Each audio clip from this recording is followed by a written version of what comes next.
اعوذ باللہ من الشیطان الرجیم بسم اللہ الرحمن الرحیم واللہ خلقکم من تراب ثم من نطفة ثم جعلکم ازواجا وما تحمل من انثى ولا تضع الا بعلمه وما يعمر من معمر ولا ينقص من عمره الا في كتاب ان ذلك على الله يسير صدق اللہ العظیم۔ اس آیت کا ترجمہ یہ ہے، اور اللہ تعالیٰ نے ہی تمہیں مٹی سے بنایا، پھر نطفے سے تم کو جوڑا،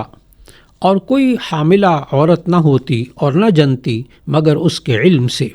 اور نہ کسی بڑے عمر والے کو عمر زیادہ دی جاتی اور نہ اس کی عمر کم کی جاتی ہے، مگر سب کچھ کتاب میں لکھا ہے۔ بے شک یہ انسان اللہ تعالیٰ کو سمجھے، اللہ تعالیٰ یہ بہت آسان ہے۔ آج کی تلاوت کردہ آیت مبارکہ میں اللہ رب العزت نے انسان کی تخلیق سے متعلق ارشاد فرمایا کہ اللہ رب العزت نے انسان کو مٹی سے پیدا کیا۔ قرآن مجید میں اللہ رب العزت نے حضرت آدم علیہ السلام کی تخلیق کے بارے میں کہ ان کو کس قسم کی مٹی سے پیدا فرمایا،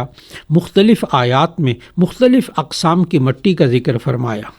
ایک روایت میں ہے کہ حضرت آدم علیہ السلام کی پیدائش کے وقت حضرت عزرائیل علیہ السلام کو حکم دیا کہ وہ ایک مٹھی مٹی کی بھر کر لے کر آئیں۔ چنانچہ وہ تمام روئے زمین میں سے ہر خطے اور ہر جگہ کی تھوڑی تھوڑی مٹی اپنی مٹھی میں بھر کر لے کر آئے، اور پھر اسی سے حضرت آدم علیہ السلام کی تخلیق کی گئی۔ اس سے معلوم ہوا کہ حضرت آدم علیہ السلام کی تخلیق میں زمین کی مٹی کے تمام انواع و اقسام شامل کی گئی ہیں۔ اسی وجہ سے حضرت آدم علیہ السلام کی اولاد میں مختلف رنگ و نسل اور مختلف طبائع انسان کے اندر پیدا ہوتے ہیں۔ کوئی کالا ہے، کوئی گورا ہے، کسی کا رنگ گندمی ہے۔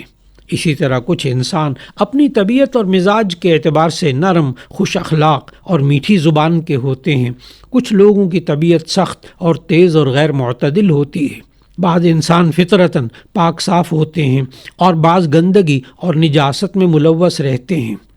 تو یہ فرق اور اختلاف اسی بنیادی وجہ اس کی وہ مادے میں اختلاف ہے جس میں حضرت آدم علیہ السلام کی تخلیق کی گئی۔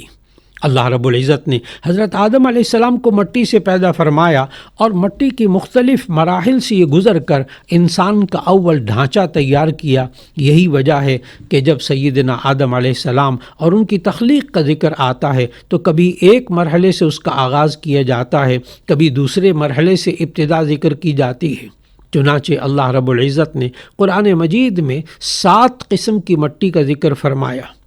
نمبر 1 تراب، جیسا کہ اس سورہ مبارکہ کی اس آیت نمبر 11 میں فرمایا واللہ خلقکم من تراب،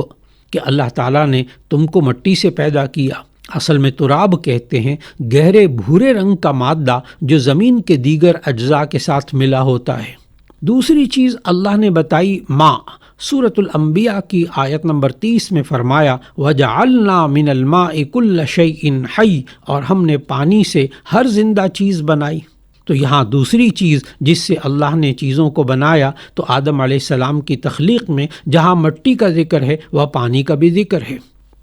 اور تیسرے نمبر پر اللہ نے لفظ بولا کس چیز سے آدم کو بنایا؟ طین، طا یا نون، یعنی اللہ رب العزت نے سورہ انعام کی آیت نمبر 2 میں فرمایا هو الذی خلقکم من طین، وہی اللہ ہے جس نے تمہیں گیلی مٹی سے پیدا کیا۔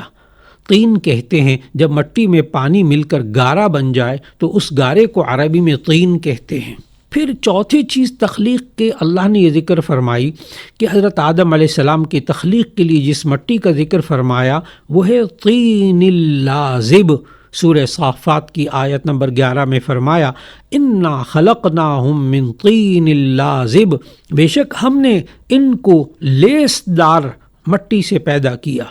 طین لازب کہتے ہیں جب گاڑھا ہو جائے مٹی کا اور پانی بالکل ختم ہو جائے، چپکنے والا وہ گارا ہو جائے تو اسے طین لازب کہتے ہیں۔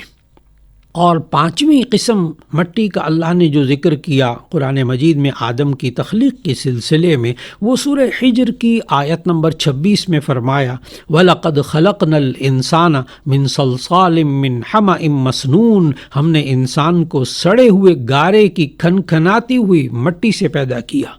یہ پانچوں قسم پورے قرآن مجید میں اللہ نے ذکر فرمائی۔ یہاں تک تمام آیتوں کا آپس میں ربط اس طرح معلوم ہوتا ہے کہ جب تراب یعنی مٹی اور ماء یعنی پانی ملے تو طین یعنی گارا بنا، اور جب گارے میں چکناہٹ اور چپچپاہٹ پیدا ہو گئی تو طین اللازب ہوا کہ طویل زمانہ گزرا اور اس میں جلنے سڑنے کے مرحلے عبور کیے تو اس کا رنگ بھی تبدیل ہو کر سیاہ ہو گیا، اور جلنے کے اثر سے اس میں بو بھی پیدا ہو گئی۔ تو اس کیفیت کا ذکر اس آیت میں فرمایا صلصال من حمأ مسنون۔ سلسال سے معلوم ہوا کہ اس مرحلے تک پہنچتے پہنچتے مٹی کی سیاہی اور بدبو وغیرہ سب ختم ہو چکی تھی۔ قرآن حکیم میں حضرت آدم علیہ السلام کی تخلیقی مراحل میں چھٹی چیز کا جو ذکر فرمایا وہ سورہ رحمان کی آیت نمبر 14 ہے، خلق الانسان من صلصال کالفخار، یعنی اس اللہ نے انسان کو ٹھیکرے کی طرح بجنے والی مٹی سے پیدا کیا، یعنی جب تپانے اور جلانے کا عمل مکمل ہوا تو گارا پک کر خشک ہو گیا۔ اس کیفیت کو کالفخار سے تعبیر کیا۔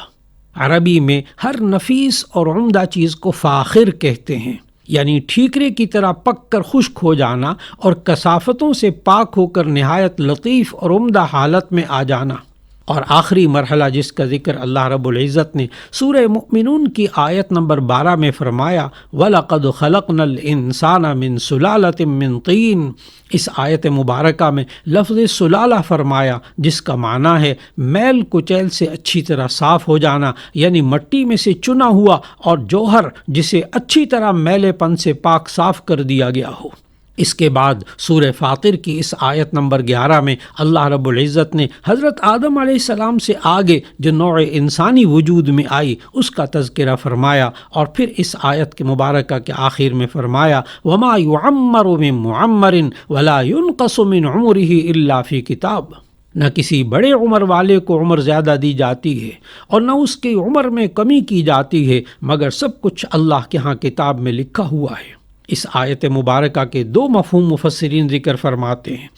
ایک مفہوم یہ ہے کہ جس کو اللہ تعالیٰ لمبی عمر فرماتے ہیں وہ پہلے ہی لوح محفوظ میں لمبی عمر لکھی ہوئی ہوتی ہے، اسی طرح جس کی عمر کم رکھی جاتی ہے وہ بھی سب لوح محفوظ میں پہلے سے درج ہوتا ہے۔ لہذا یہاں اس آیت میں عمر کا لمبا ہونا یا کم ہونا کسی ایک فرد کے اعتبار سے نہیں ہوتا، بلکہ تمام انسانوں سے متعلق ہے کہ تمام انسانوں میں سے کسی ایک فرد کو عمر لمبی دی جاتی ہے اور کسی ایک فرد کو کم عمر دی جاتی ہے۔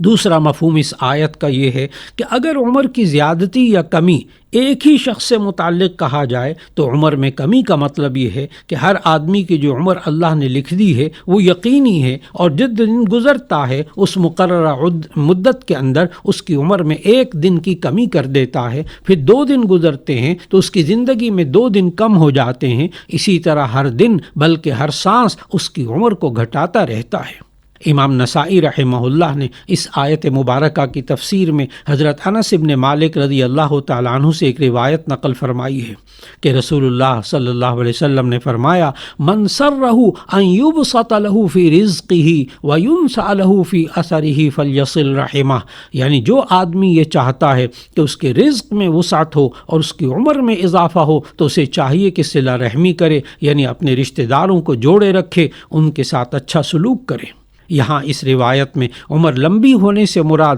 وسعت رزق کی طرح برکت مراد ہے کہ اس کے اوقات میں اس قدر برکت ہو جاتی ہے جو دوسرے لوگوں کے نہیں ہوتی۔ بعض مفسرین نے اس سے ذکر خیر مراد لیا کہ بہت دنوں تک اس کے کارناموں کے نشانات اور ذکر خیر اس کا جاری رہتا ہے۔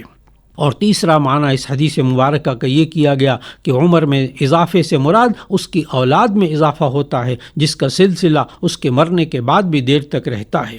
اللہ رب العزت ہمیں جتنی زندگی عطا فرمائے صحت و عافیت، ایمان اور اعمال صالحہ والی زندگی عطا فرمائے، اور جب موت مقدر میں لکھی ہو تو اللہ ایمان والی موت عطا فرمائے اور محتاجی سے زندگی بھر بچائے رکھے۔ وآخر دعوانا ان الحمد للہ رب العالمین۔